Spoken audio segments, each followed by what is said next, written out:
અંકલેશ્વર નગરપાલિકાના વર્ષ 2024-25 માટેના 92.60 કરોડના વ્યાપ ધરાવતા બજેટને મંજૂર કરાયું છે। વર્ષ દરમિયાન પાલિકાને 92.60 કરોડની આવક થશે, જેની સામે 82.4 કરોડનો ખર્ચ અંદાજવામાં આવ્યો છે।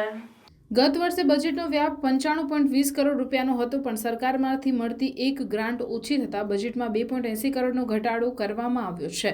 વેરામાં વધારા અંગેની દરખાસ્ત અગાઉની સભામાં મંજૂર થઈ હોવાથી 1 એપ્રિલથી વેરાના નવા દરો લાગુ પડી જશે। પ્રમુખ લલિતા રાજપુરોહિતે બજેટ રજૂ કર્યું હતું। વ્યાસવેરા, આગવી ઓળખ અને જમીન માટેની મળતી ગ્રાન્ટ મળી 10 કરોડ રૂપિયાના ખર્ચે નવા વિકાસના કામોને પણ લીલી ઝંડી આપવામાં આવી હતી। સભામાં વિપક્ષના સભ્યોએ શહેરમાં વધુ પડતા ટીડીએસ વાળું પાણી આવતું હોવાનો મુદ્દો ઉઠાવ્યો હતો। 15 મિનિટમાં બજેટને મંજૂર કરી દેવામાં આવ્યું હતું। બજેટના ઘટેલા વ્યાપ અંગે મુખ્ય અધિકારી કેશવ કોલડિયાએ જણાવ્યું હતું કે ગત વર્ષે પ્રધાનમંત્રી જન વિકાસ માટે અંદાજે 3 કરોડ ઉપરાંતની ગ્રાન્ટની ફાળવણી કરવામાં આવી હતી। આ ગ્રાન્ટ એક જ વાર મળવાપાત્ર હોવાથી હવે મળશે નહીં, તેથી બજેટ ઘટાડવામાં આવ્યું છે। બીજી બાજુ વિપક્ષના સભ્ય જહાંગીર પઠાણે આક્ષેપ કર્યો હતો કે ગત બજેટમાં રજૂ કરેલ ગ્રાન્ટમાંથી 30 કરોડ રૂપિયાનો ખર્ચ હજુ સુધી થયો નથી। ચાલુ વર્ષે ગત વર્ષ 95.20 કરોડના બજેટ સામે 92.60 કરોડનું પુરાંતયુક્ત દિશાહીન બજેટ રજૂ કર્યું છે।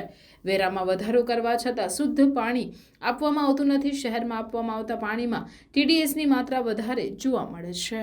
₹73 કરોડ 15,15,000 ઉમેરતા આપણી નગરપાલિકાનું વર્ષ 2024-25નું કુલ બજેટની રકમ ₹92 કરોડ 60,92,000 થાય છે, જેમાંથી વર્ષ 2024-25 દરમિયાન અંદાજિત કુલ ખર્ચ જેવો કે પગાર ખર્ચ, વહીવટી ખર્ચ, નિભાવણી અને મરામત ખર્ચ, ગ્રાન્ટના કામો અને ખર્ચ વગેરે કુલ ખર્ચની